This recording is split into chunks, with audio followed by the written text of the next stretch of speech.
টিএসসিতে এত ত্রাণ কখনো কেউ দেখেনি। বিশাল কর্মযোগ্য আর এত নানা শ্রেণী পেশা এবং সব বয়সের মানুষের ঐক্যবদ্ধ মিলনমেলা আগে কখনো কেউ দেখেছে বলে বলতে পারছেন না। তারুণ্যর এই জোয়ার আবারও প্রমাণ করলো ঐক্যবদ্ধ জাতি সবকিছুই করতে পারে। তারুণ্যর এই প্রজন্ম যেন জিততেই এসেছে, সৃষ্টিকর্তা ছাড়া তাদের হার মানাবার সাধ্য কারণেই। এখানে ঢাকা বিশ্ববিদ্যালয়ের স্টুডেন্টদের পাশাপাশি অন্যান্য সকল বিশ্ববিদ্যালয়ের স্টুডেন্টদের অংশগ্রহণ রয়েছে। সবাই স্বেচ্ছায় কাজ করছে। এছাড়া আমি যখন কাজ করছিলাম ত্রাণ সংগ্রহ করছিলাম, সেই সময় মধ্যবয়স্ক বেশ কয়েকজন আমাদের সাথে এসে কাঁধে কাঁধ রেখে কাজ করেছে। এবং সত্য কথা বলতে আমি আজ পর্যন্ত অনেক বন্যা হয়েছে বাংলাদেশে, বাট মানুষের মধ্যে এতটা ভ্রাতৃত্ববোধ এবং দেশপ্রেম আমি কখনো আমার চোখে পড়েনি।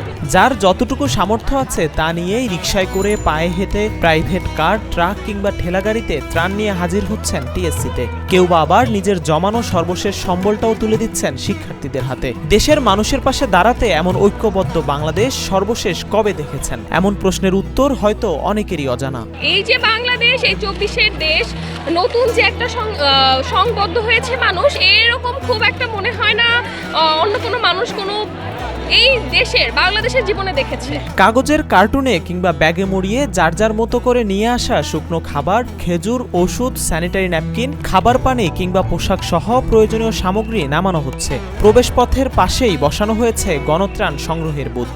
সেখানে তালিকাভুক্ত করে ত্রাণ রাখা হচ্ছে টিএসসির অভ্যন্তরীণ ক্রিয়াকক্ষে। প্রত্যেকটা জিনিসের জন্য আলাদা আলাদা সেকশন করা হয়েছে। যেমন আপনি যদি দেখেন এই জায়গায় শুধু কাপড়ের কাজ করা হচ্ছে, আবার ভিতরের দিকে যদি যান যেমন শুকনা খাবারের কাজ করা হচ্ছে, ওষুধের কাজ করা হচ্ছে, বিভিন্ন জায়গায় বিভিন্নটা করা হচ্ছে। তো এটা আলাদা আলাদা সেকশন করা আছে, ওভাবে করে সর্ট করা হচ্ছে। কাপড় চোপড় পেয়েছি, স্যানিটারি পণ্য পেয়েছি, আমরা ওষুধ পেয়েছি, শুকনা খাবার পেয়েছি। নতুন করে আজকের দিনে দেখতে পেয়েছি যে চাল ডাল আসছে, তেল আসছে নতুন করে খিচুড়ি রান্নার জন্য। এই ধরনের পণ্যগুলো বেশি পেয়েছি। আর এগুলি ছাড়াও বিভিন্ন বৈষম্য বিরোধী ছাত্র আন্দোলনের পক্ষ থেকে একটা লিস্ট দেওয়া হয়েছিল ওষুধপত্রের, সেগুলি ভালো পরিমাণ পাওয়া গেছে।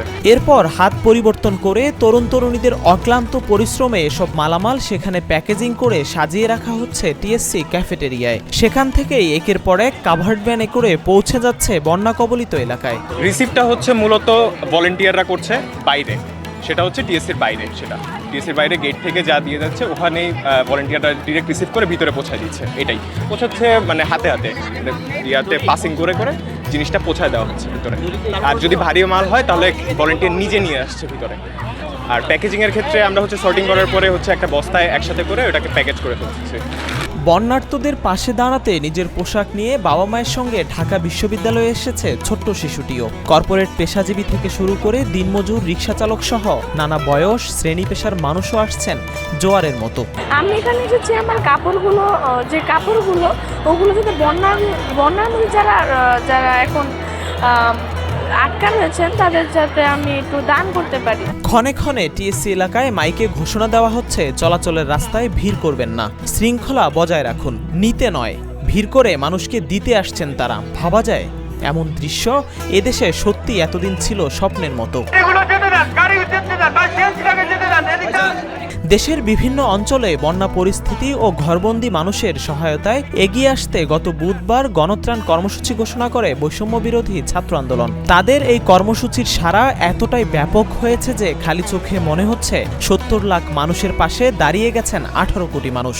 ঢাকা বিশ্ববিদ্যালয় ছাড়াও গণত্রাণ কর্মসূচিতে কাজ করছে বিভিন্ন কলেজ ও বিশ্ববিদ্যালয়ের শিক্ষার্থীরাও। ফেনী এলাকায় যে বন্যাটা শুরু হয়েছে সেটার পরবর্তীতে আর কি যখন আমরা শুনতে পাচ্ছি এরকম অবস্থা এবং পানি বর্ধিষ্ণু, যে পানি বাড়তেছে, এটা শোনার পরে আমরা আসলে এই উদ্যোগটা নিয়েছি।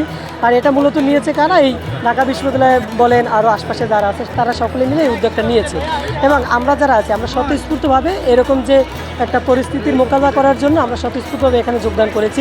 ইতিহাস বলছে 88 বা 98 এর বন্যায় টিএসসি ত্রাণের একটা কেন্দ্র হয়ে উঠেছিল।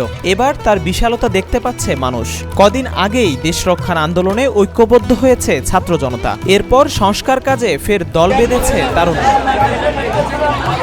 হঠাৎ আসা প্রাকৃতিক দুর্যোগে ফের ঐক্যবদ্ধ সেই তরুণরাই। তারাই শেখাচ্ছে কিভাবে ঐক্যবদ্ধ হয়ে সফলতা আনা যায়। জিহাদুল ইসলাম, নাগরিক, ঢাকা।